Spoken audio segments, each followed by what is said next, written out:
तो त्याग तो हमारे जीवन में है ही नहीं। हम केवल दुखित क्यों होते हैं?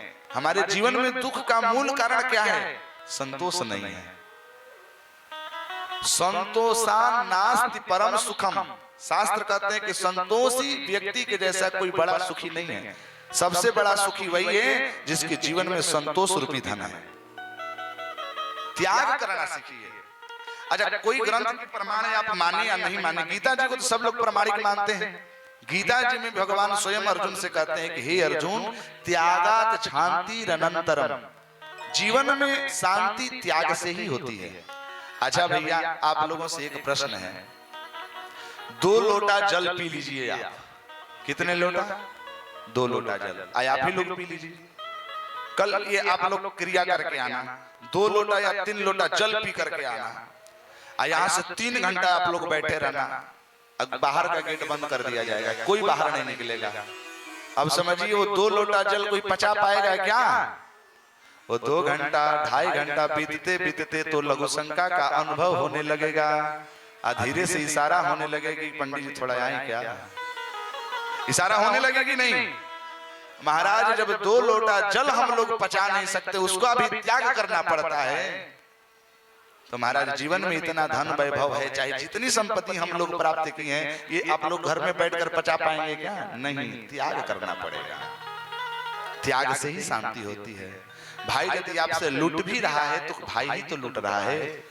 अरे महाराज, 10 ताला बिल्डिंग बनाने से रहना तो एक ही कमरे में है, वो छोड़िए। हम लोग घर अपने जमीनी विवाद करते हैं गांव में। जो व्यक्ति शहर में जाता होगा, इसमें से कोई व्यक्ति शहर में कमरे लेकर के रह रहे होंगे, उनसे पूछिए जरा वो लोग कैसे रहते होंगे। एक ही कमरा में खाना बनाना पीना रहना सब कुछ हो जाता है, एक ही कमरा में। उसका जबकि किराया भी देना पड़ता है, फिर भी खुशी पूर्वक प्रसन्नता पूर्वक जीवन कर लेते हैं। महीनों महीनों सालों वर्षों तक लोग रहते हैं। घर में आपको 3 कमरा 4 कमरा भी मिल जाता है, फिर भी 5 इंची के लिए घर में झगड़ा करते हैं। अरे मूर्खानंद सरस्वती जी महाराज, कहाँ जाओगे? यही सब छोटे छोटे बातें हैं, छोटे छोटे विचार हैं। इसको जो व्यक्ति धारण कर लेता है उसका प्रसन्न। बहुत लोगों के घर में देखा हो कि नया नया जब मकान बनता है तो महाराज चौतरफा वार चलता है, चारों तरफ से ये मेरा है ये मेरा, उसमें मर्डर होने जाते। मकान बनता नहीं, मर्डर हो जाता है। सबसे बड़ा चीज है त्याग। त्याग करके रहिए। लंका निश्चर निकर निवासा, यहाँ कहाँ सज्जन करवासा। बताइए, लंका रूपी निश्चर के नगर में विभीषण भगवान कैसे रहते होंगे? आप लोगों को पता है? विचार कर सकते हैं। उन्होंने कैसी युक्ति लगाई होगी कि उस जिस नगर में राम नाम श्रवण करने वाले लोगों को बाहर कर दिया जाता था, सो बहुविधि त्रास ही देश निकास ही जो कह वेद पुराना। राम चरितमानस में जो व्यक्ति राम की कथा करता है, राम का गुणानुवाद करता है, रावण क्या करता है? उसको देश से बाहर कर देता, बाहर करो इसको। और उसमें विभीषण जी राम राम ते सुमिरन कीन्हा, राम राम का सुमिरन कर रहे हैं। कैसे रह रहे होंगे महाराज? और वो भी रावण का परम भाई अपना। जानते हैं कैसे रहते? युक्ति लगाए थे। युक्ति से रहना सीखिए। एक दिन तो जब हनुमान जी जब लंका में गए थे तो क्या लिखा था? राम नाम अंकित गृह, शोभा बरन न जाए, नव तुलसी का वृंद तहां देख कपि हरसाए। है ना यही? राम नाम राम राम लिखा हुआ था। किनके कुटिया पर? विभीषण जी के कुटिया पर। एक दूत घूमते घूमते गया, देखा कि अरे राम, रावण के भाई रावण तो कहते फिर रहा है कि भैया राम नाम जो व्यक्ति लेगा उसको मार दो, भगा दो। और उसका अपना भाई यहाँ राम राम कुटिया पर लेकर के घूम रहा है भैया। दूत पहुंचा रावण के दरबार में, रावण जी को प्रणाम करके कहा, रावण, हे महाराज, आप तो ढिंढोरा पीटते हुए कह रहे हैं कि राम नाम जप करने वाले व्यक्ति को मार दो, भगा दो, और आपका भाई स्वयं कुटिया पर राम नाम लेकर के घूम रहा है। रावण तो बिगड़ गया कि ये तो गड़बड़ हो जाएगा भैया। जिसका उपदेश मैं दे रहा हूं वही उपदेश यदि मेरा भाई स्वीकार न करे तो उस उपदेश का मतलब क्या है? पकड़ करके लाओ। विभीषण को बुलाया गया। क्यों रे विभीषण? जी भैया बोलिए। राम राम का जप कर रहे तुम? विभीषण जी क्या कहे कि नहीं कर रहा हूं। बोले कि हाँ भैया मैं तो करता हूं राम राम। निकालो तलवार, इसको मारो तो जल्दी, दंडित करो। विभीषण जी बोले कि भैया दंडित क्यों कर रहे हो, मैं तो राम ही राम कर रहा हूं। बोले कि तुझे पता है कि राम मेरा परम शत्रु है, फिर भी राम राम कर रहे हो। बोले कौन राम शत्रु है आपका? विभीषण जी कह रहे हैं किस राम की बात कर रहे हो आप? रावण बोला कि तुझे पता नहीं है कि किस राम की बात कर रहा हूं? बोले कि हमें तो पता ही नहीं है कि राम कौन है।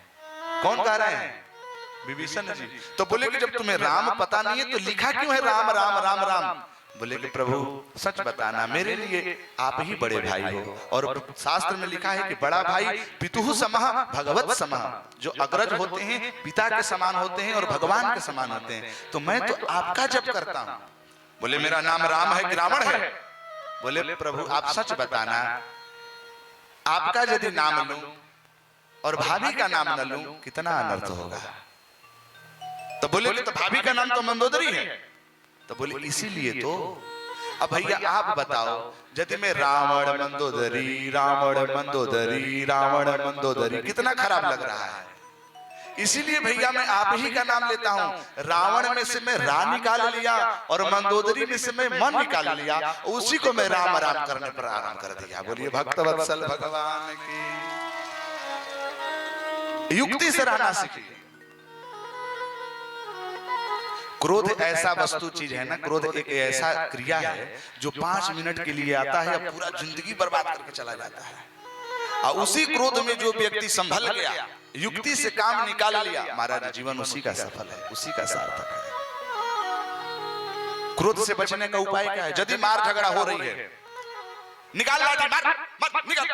एक व्यक्ति कर रहा है तो आप उसी समय बोलिए लाठी निकालने के बाद, लाठी निकाल कर रुको मैं आ रहा हूं पानी पी करके, लाठी निकाल कर रुको मैं आ रहा हूं पानी पी करके। उसको यहीं पर रोक करके चले जाइए पानी पीने हैं। वो लाठी डंडा निकाल करके तैयार रहेगा, तब तक 5 मिनट में क्रोध ऑटोमेटिक शांत हो जाएगा। जब उधर से पानी पी करके आएंगे, हाँ भैया अब चला जाए थोड़ा लड़ाई करने, अब वो थोड़ी क्रोध रहा उस समय। क्रोध बहुत बेकार चीज है।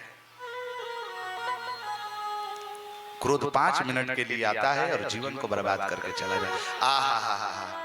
कल यद्यपि आज के सोशल मीडिया है, आप लोग जानते हैं, तो फेसबुक पर एक मैं किसी का शेयर किया हुआ एक क्लिप देख रहा था जिसमें लिखा हुआ था कि एक स्त्री अपनी वेदना को प्रकट की है कि काश उस दिन 1 मिनट के लिए रुक जाती और 1 मिनट के लिए मैं उनकी बातों को बर्दाश्त कर लिया होता तो आज मेरा जीवन बर्बाद नहीं होता। ये लड़की का दुख है। क्या बात हुई थी भैया? तो घर में थोड़ा सा पति में और पत्नी में, माने मेरे में और पति में नोक झोंक हुई किसी बात को लेकर के। उन्होंने मुझे 1 चमेटा मार दिया, मैं भी 2-4 चमेटा लगा दी, बात आगे तक बढ़ गई। मैं फोन की अपने भैया के पास, भैया डंडा लेकर के आए, मेरे पति के सर फोड़ दिए, महाराज केस तक पहुंच गई, यहाँ तक कि तलाक हो गया। आज 6 वर्ष हो गया तलाक किए हुए। कितने वर्ष हो गए? 6 वर्ष हो गए। यद्यपि मेरे पति मेरे घर पर आकर के मेरे से बड़ी अनुनय विनय की कि हे देवी कोई बात नहीं, चलो घर पर चलते हैं, लेकिन मैं अपने अकड़ में, भैया लोगों का सपोर्ट के कारण मैं अकड़ में ही रह गई। मेरे पति तो 2-3 वर्ष के बाद दोबारा शादी कर लिए, अपना घर बसा लिए। आज मैं ऐसे ही भटकती चल रही हूँ, लोगों की ताना सुनती चल रही हूँ। काश उस दिन एक शब्द उनका, 1 चमेटा मैं बर्दाश्त ही कर लेती तो क्या हो जाता। आय हाय।